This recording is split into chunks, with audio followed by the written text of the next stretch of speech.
BEM yang sekarang tuh udah beda pak, nggak kayak BEM yang dulu. Dari mulai pemilihannya pun udah bermasalah. Sangat disayangkan ketika lu punya jabatan, jabatan itu dimanfaatkan untuk panggung lu sendiri. Politik kampusnya sekotor apa itu? Wah, kalau misalnya kotor mah kotor banget pak. Apakah emang jabatan BEM itu hanya untuk ajang pamor? Kalau untuk agenda-agenda itu, gue ngelihatnya malah kayak itu mah kayak syarat aja biar kelihatan mereka kerja. Tapi di dalamnya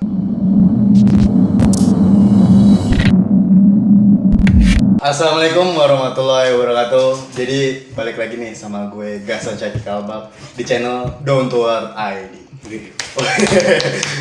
Nah ini gue kedatangan sama temen gue. Sebelumnya lu pernah ngisi juga cuy. Lu inget gak yang pas di Telkom, pas di Bandung itu ngisi tentang kuliah di Telkom? iya ingat. Itu hampir sejaman kita ngopi-ngopi santai pakai tubrukan. Tapi itu nggak ada visualnya, cuma Iya. suara. Itu masih awal-awal podcast Gasan. Iya itu bener banget awal-awal banget. Nah sekarang lu kan dari Sukabumi kan ya? Iya. Sebelumnya lu kenalin dulu deh karena mungkin ada orang yang masih baru muncul nih follow subscriber gue. Oke, nama gue Fathan Gumelar. Gue mahasiswa teknik di salah satu universitas di Bandung. Bukan siapa-siapa sih, mahasiswa biasa doang aja. Di Telkom ya? Iya. Karena kan ada tuh kemarin yang bahas. Oke jadi sekarang lu udah semester berapa Tan? Udah semester akhir. Semester akhir. Gue nggak mau bilang angkanya.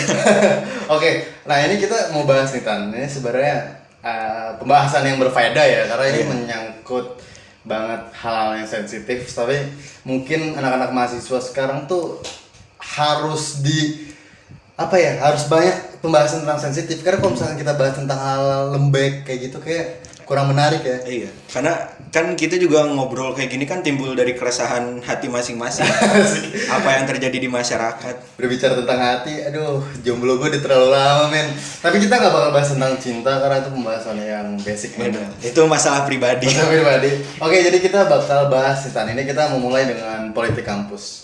Lu gimana kalau menurut lu politik kampus? Karena kan gini Tan ya, sebelumnya gue ngelihat ketika ada pejabat-pejabat yang korupsi, ada pemerintahan yang kurang bener lah istilahnya. Gue tidak mengatakan pemerintah itu bodoh atau gimana ya, karena setiap pemerintah kan punya negatif dan positif. Iya, betul. Tetapi kalau gue lihat nih Tan ya, ini kan kenapa dia pemerintah ini jadi kayak gini? Pasti didasarkan ketika muda Tan. Nah pas dari muda ini kita ngambilin sampelnya mahasiswa lah ya. Nah menurut lu gimana sih kalau ngelihat mahasiswa sekarang? Kita ambil di politik dulu karena nanti kita bakal punya pembahasan anak-anak milenial sekarang. Kalau menurut lu gimana?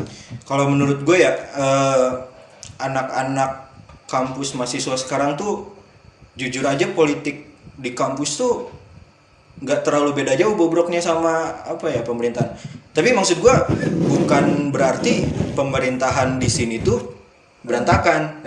Tapi setiap yang tadi kita bahas, kalau di setiap pemerintahan itu pasti ada kurangnya. Nah, jeleknya saat ini adalah di kampus itu mulai dari BEM fakultas, BEM kampus, BEM ibaratnya BEM universitas. Itu tuh mereka udah bawa tujuan masing-masing. Nah, BEM sekarang tuh udah nggak kayak BEM yang dulu yang emang bener-bener mereka menjalankan berdasarkan keresahan yang ada.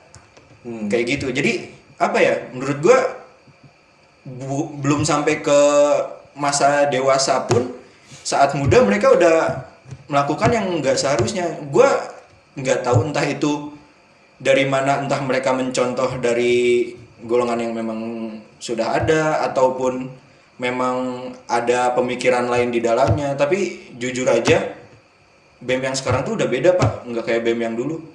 Ibaratnya kayak waktu zaman Orde Baru. Itu mereka benar-benar turun emang berdasarkan keresahan yang ada. Tapi kalau sekarang kayak ibaratnya kayak jujur aja kayak wah ini lagi hype nih, ya udah kita turun yuk buat meramaikan. Tapi setelah itu udah hilang, nggak ada kabar lagi. Makanya kan kemarin itu sebenarnya ada dua pembahasan. Yang pertama itu adalah gue ngobrol sama dosen Tan. Jadi gambaran mahasiswa sekarang, dan itu juga terus sebelumnya juga gue ngobrol sama mantan DPR ngeliat mahasiswa sekarang. Jadi sebenarnya pembahasan gue ini tidak di saat ini doang. Gue banyak banget pembahasan. Dan baru banget kemarin gue bahas sama anak Trisakti. Itu gue bongkar perkorupsian. Mungkin kalian tertarik untuk nonton. Tapi gue sekarang ini untuk meyakinkan lebih jauh nih Tan. Kayak misalnya keadaan yang ada di Bandung lah, istilah di Telkom. Kalau menurut lu sepenglihatan lu kayak gimana sih? Kalau sepenglihatan gue ya, itu dari mulai pemilihannya pun udah bermasalah. Ketika gua masuk kampus pertama kali, itu ketua komisi pemilihan umum itu kebetulan dari jurusan gua. Nah, ketika saat itu ada pemilihan umum, itu terjadi masalah, yaitu ada kecurangan di salah satu paslon. Nah, kemudian yang terjadi adalah paslon yang lain meminta suara itu bukannya ditiadakan tapi dialihkan ke yang lain. Nah, sementara itu kan udah nggak make sense dong. Itu hanya menguntungkan salah satu pihak. Nah, itu bahkan sampai terjadi demo dan ketua KPU saat itu nggak bisa keluar kampus karena benar-benar dia dikepung di satu gedung karena pendukung salah satunya itu tuh menginginkan yang tadi yang gue bilang, menginginkan suara itu dialihkan. Akhirnya itu sampai si ketua KPU itu diamanin sama anak-anak jurusan gue sendiri. Itu baru di KPU-nya. Nah, kemudian ada lagi. KPU itu apa? Hah? KPU tuh Komisi Pemilihan Umumnya. Jadi di kampus pun ada. Itu yang buat ngadain pemilihan umumnya. Nah, terus itu tuh terus berlanjut Pak, kesalahan-kesalahan kayak gitu. Di tahun berikutnya ada ada yang mengajukan menjadi presma, presiden mahasiswa di kampus gua. Tapi pasangan itu kan syaratnya harus menunjukkan surat kelulusan dari kaderisasi. Nah, ternyata salah satu dari mereka itu ternyata membuat surat kaderisasi sendiri. Jadi ada yang sengaja membuat agar dia dinyatakan lulus. Sebenarnya mahasiswa tersebut belum lulus dan bahkan dia nggak ikut kaderisasi loh. Itu dipermasalahkan. Itu terus terjadi sampai kemarin pun bermasalah karena terjadi penyalahgunaan data. Jadi yang gue baca dari dari OA kampus gue itu terjadi masalah karena paslon yang terpilih ternyata mereka tuh seharusnya menyantumkan jurusan yang saat itu, tetapi yang dicantumkan malah yang sebelumnya karena yang paslon tersebut itu udah pasca sarjana. Itu yang lucu sih. Jadi dia tuh sebenarnya entah untuk mencari dukungan, entah itu untuk maksud tertentu agar terpilih. Gue juga nggak bisa menyatakan secara gamblang karena itu terjadi dan setelah itu udah nggak ada bahasan lagi, hilang. Nah, kalau misalkan lo ngelihat ya kualitas dari Presma sekarang kayak di kampus lo tuh kayak gimana, atau misalkan BEM-nya, karena kalau gua lihat ya ketika emang tujuannya dia nakal, kita bilang otomatis ada agenda-agenda atau kegiatan yang seharusnya dijalankan dengan baik, tapi ini tidak ada gitu. Kalau menurut lo gimana kan? Menurut gue ya itu udah kesalahan sih, karena di kampus gue pun itu terjadi. Pernah temen gue itu mengikuti acara yang diadakan oleh BEM. Itu dia sampai membayar uang dana DAP 900.000. Panitianya 100 orang. Sekitar segitulah, gue nggak tahu pastinya. Kali 90 jutaan lebih ya? Iya, kemungkinan segitu. Itu ditambah mereka harus jualan dari sponsor, dan ketika acara berjalan itu nggak worth it aja. Karena ketika ada acara dari organisasi fakultas, tapi itu bukan dari fakultas langsung, jadi memang organisasi tersendiri mahasiswa yang bikin. Nah, itu dengan biaya yang lebih murah mereka bisa mendatangkan gestar tuh yang emang bener-bener mayor yang udah kita kenal, kayak Sheila On Seven, Raditya Dika. Itu tuh mereka dananya kecil dan bisa mengadakan acara sebesar itu. Sementara ketika yang 900.000 itu nggak ada band ataupun gestar yang besar Pak, bener-bener seadanya banget. Dan itu panitianya pun protes. Ketika acara selesai mereka minta pertanggungjawaban, ketuanya menghilang, udah kayak avatar. Tapi kan pertanyaannya gini ya Tan ya. Itu kan sebenarnya bukan duit yang orang itu gitu. Iya. Ini kan duit apa ya? Istilahnya tuh duit yang untuk dipercayakan, untuk dipertanggungjawabkan. Tapi kenapa bisa diambil kayak gitu? Nah, apa ya? Kalau gue nggak mungkin, gue nggak bisa berpikir jelek gitu juga sih. Tapi kayaknya emang ada maksud tertentu, entah itu untuk pribadinya atau untuk yang lain. Tapi itu dana yang cukup besar dan apa ya? Dari mahasiswa pun udah kayak gitu loh. Iya. Gimana nanti ketika mereka udah dewasa, udah menjalaninya sebagai wakil rakyat atau sebagai ya kehidupan mereka sendiri. Karena gue juga heran sih kemarin pas gue cerita juga, pas dengar cerita yang dari Trisakti, kalau misalkan emang disogoknya kayak gitu untuk menjadi presma, dan ketika lu udah dipercayakan untuk menjadi seorang pemimpin lah istilahnya di kampus tersebut, tapi disia-siakan hanya untuk tujuan tertentu. Ini kan parah banget men. Iya sih, kalau apa ya? Gua kalau misalnya untuk sogokan menjadi presma gua kurang tahu.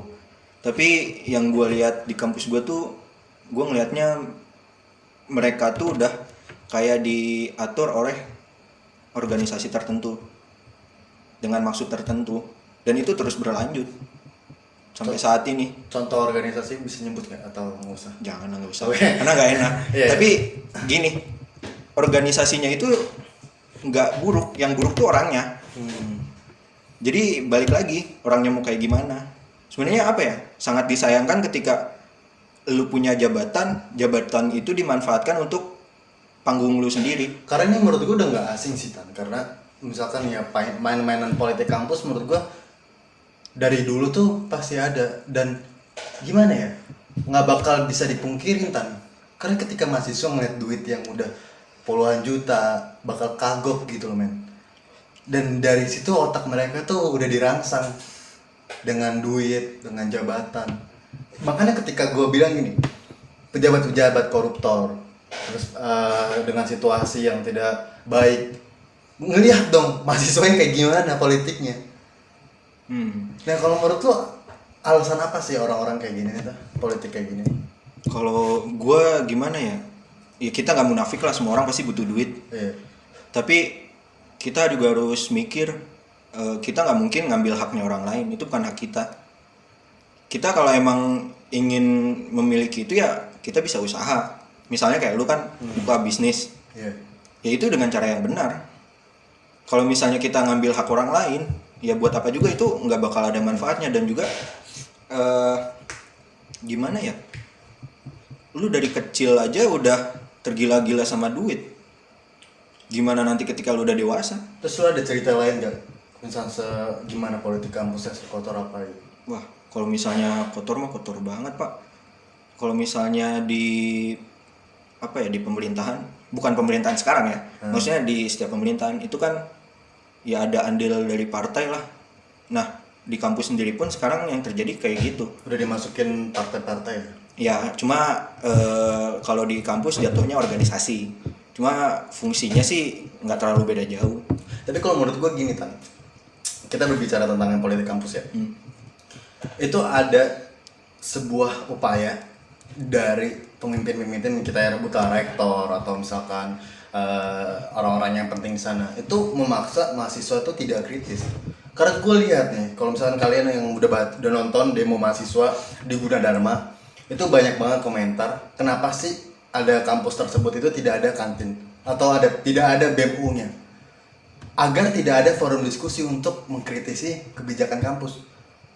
Kalau misalkan menurut lu ada ini nggak sih faktor eksternal dari misalkan rektor? Karena kalau gue lihat ya Tan, itu bisa jadi, ini bisa jadi ya asumsi nih. Asumsi.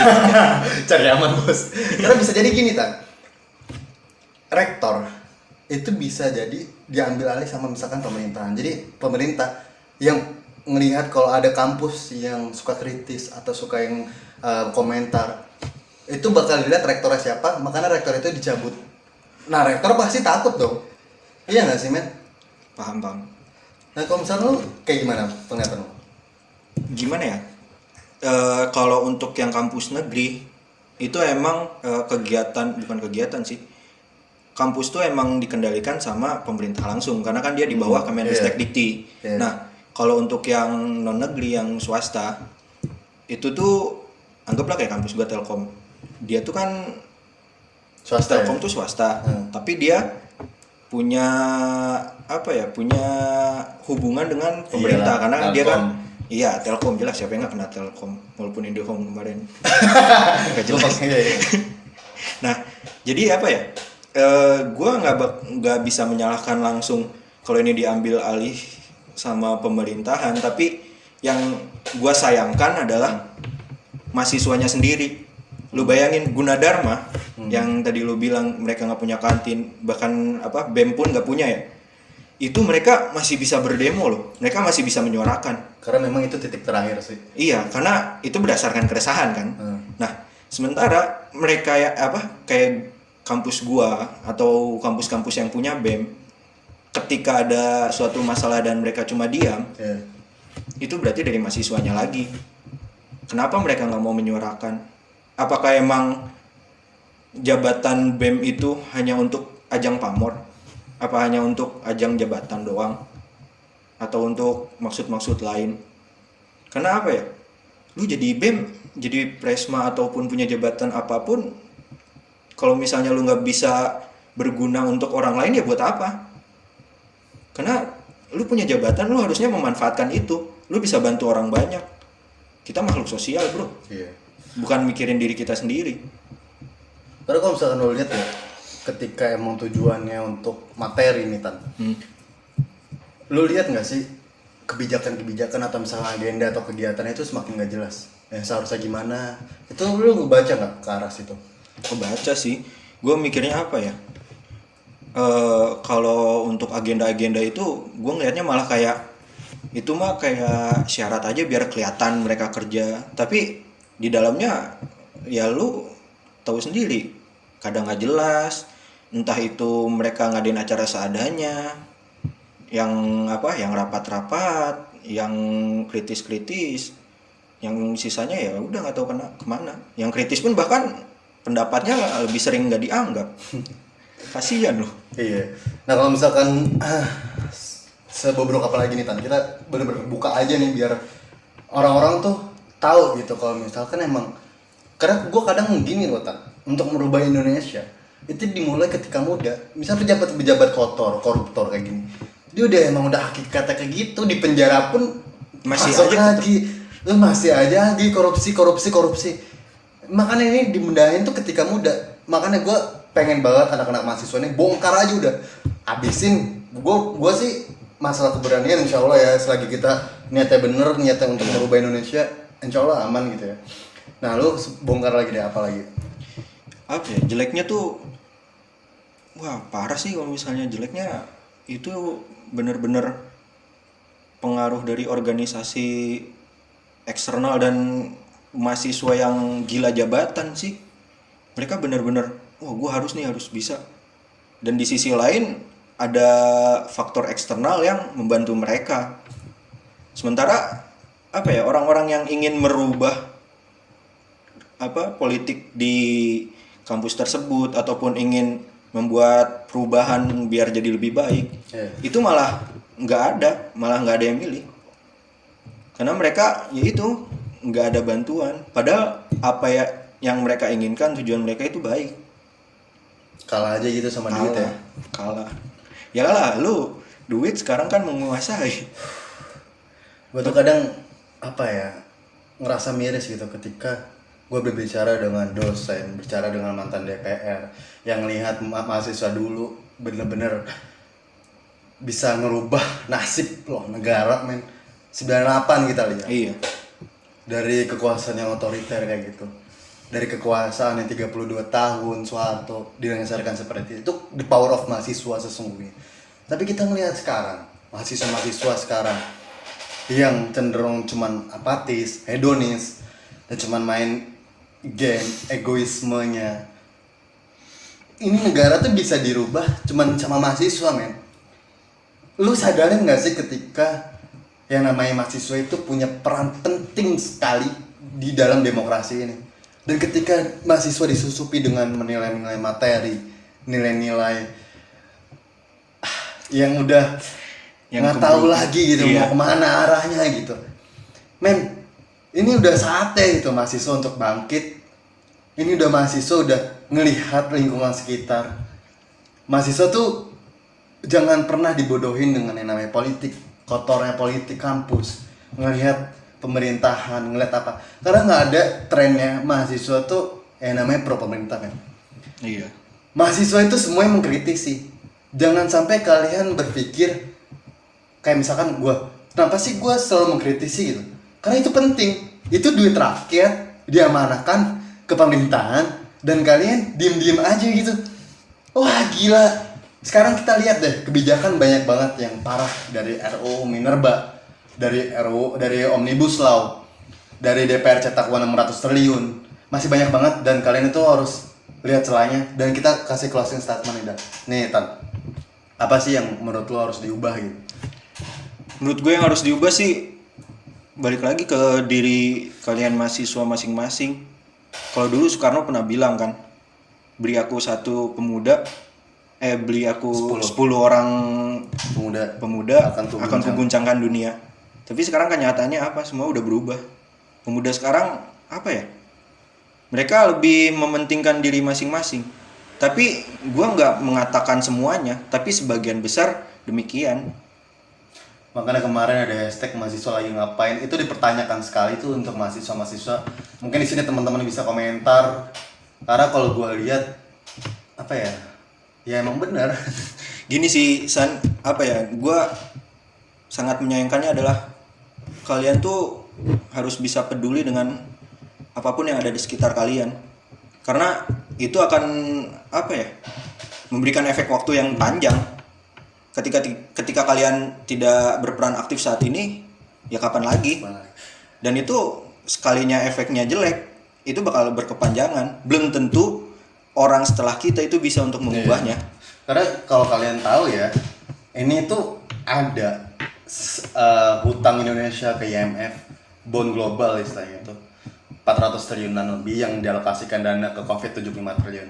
Kalian tahu nggak? Itu tenornya 50 tahun jangkanya men. Itu yang balikin duit segitu tuh siapa men? Generasi kita cuy, generasi yang akan mendatang. Generasi yang tua udah nggak bakal ada apa-apanya lagi. Mereka cuman nerima duit itu dan kita nggak tahu itu duitnya akan kemana gitu ya. Oke deh, jadi itu aja. Karena kita abis ini bakal berbicara tentang idealisme dan kita bakal berbicara tentang anak-anak milenial zaman sekarang dan akan ada topik selanjutnya. Jadi segitu aja, Brother and Sister. Kalian komentar dan kalian di Instagram follow gue dan follow Patan. Karena di Instagram gue juga banyak sih pembahasan yang menarik. Tapi BTW si Patan ini sebenarnya juga kontra, kita sebenarnya netral ya Tan ya. Iya, Kita kadang pro, lu kontra. Jadi kita nggak sepenuhnya pro atau kontra gitu loh. Jadi kita sama-sama mengasih feedbacknya. Jadi gitu aja Brother and Sister. Jangan lupa untuk subscribe, like, comment dan Gini sih San, yang Oke, terakhir ya. terakhir. Kritis boleh, tapi harus membangun. Jangan sampai kalian dibutakan karena suatu perkara tanpa bisa mencari positifnya apa, negatifnya apa. Kita harus bisa sama-sama ngeliat itu semua dan cari solusinya. Itu aja sih dari gue. Dan ya gue sih selalu ya Tan, kalau misalkan apa yang gue ucapkan apa itu tujuannya untuk tidak menghujat. Iya. Karena gue main bersih. Di samping main bersih gue juga ngasih tanggapan, ngasih solusi, ngasih. Namanya kritik itu membangun bukan untuk menjatuhkan. Oke deh, jadi segitu aja Brother and Sister. Jangan lupa untuk subscribe, like, comment, dan share video gue.